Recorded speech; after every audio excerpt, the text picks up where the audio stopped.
Sir, ಈಗ ಈ ವಿಜಯಪುರ ನಗರ ಕಾರ್ಯಕರ್ತರಲ್ಲಿ ಒಂದು ಆತಂಕ ಇರುವಂಥದ್ದು ಏನಂದ್ರೆ ಬಿಜೆಪಿ ಸ್ಟೇಟ್ ಪೇಜ್ ಐತಿ, ಅದು ಬಿಜಾಪುರದಾಗ ವಕಫ್ ಮಾಡಿದ್ರು ಅವ್ರು ಮೆನ್ಷನ್ ಮಾಡಿದಿಲ್ಲ, ಯಾವುದು ಹೋರಾಟ ಮೆನ್ಷನ್ ಯಾವುದು ರೀ ಬಿಜೆಪಿ ಸ್ಟೇಟ್ ಪೇಜ್ ಇದೆ ಅವ್ರು ಮಾಡ ಪಾಪ ಅವ್ರು ವಿಜೇಂದ್ರ ಇದು ಐತೆ ಅದು ಬಿ ಜೆ ಪಿ ಕರ್ನಾಟಕದಿಲ್ಲ ಅದು, ಅದನ್ನು ಚೇಂಜ್ ಮಾಡಬೇಕದು. ವಿಜೇಂದ್ರ ಜೈ ವಿಜೇಂದ್ರ ಕರ್ನಾಟಕ.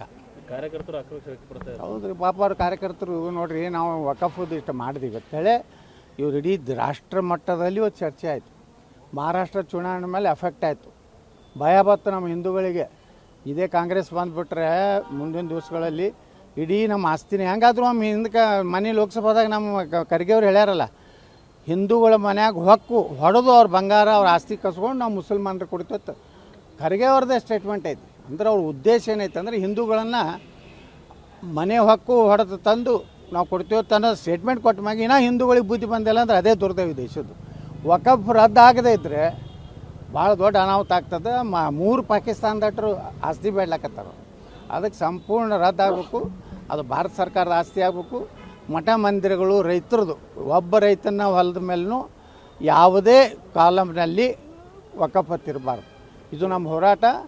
ನಾವು 2ನೇ ಹಂತದ ಹೋರಾಟ ಮಾಡ್ತೀವಿ, 3ನೇ ಹಂತ ಮಾಡ್ತೀವಿ. ದಾವಣಗೆರೆಯಲ್ಲಿ ಕೊನೆಗೆ ದೊಡ್ಡ ಸಮಾವೇಶ ಮಾಡ್ತೀವಿ. ಉತ್ತರ ಕರ್ನಾಟಕದ ಸಮಸ್ಯೆ ನಾಳೆ ಸ್ಟಾರ್ಟ್ ಇದೆ. ನಾಳೆ ಸೋಮವಾರ ಮೊದಲು ಹೊಸ ಶಾಸಕರೇನ ಮೊದಲು ಬಾರಿಗೆ ಆರಿಸಿ ಬಂದಾರಲ್ಲ, ನಾಳೆ ಮಾತಾಡ್ತಾರೆ. ನಾವೆಲ್ಲ ಹಿರಿಯ ಶಾಸಕರು ಮಂಗಳವಾರ ಬುಧವಾರ ಮಾತಾಡ್ತೀವಿ.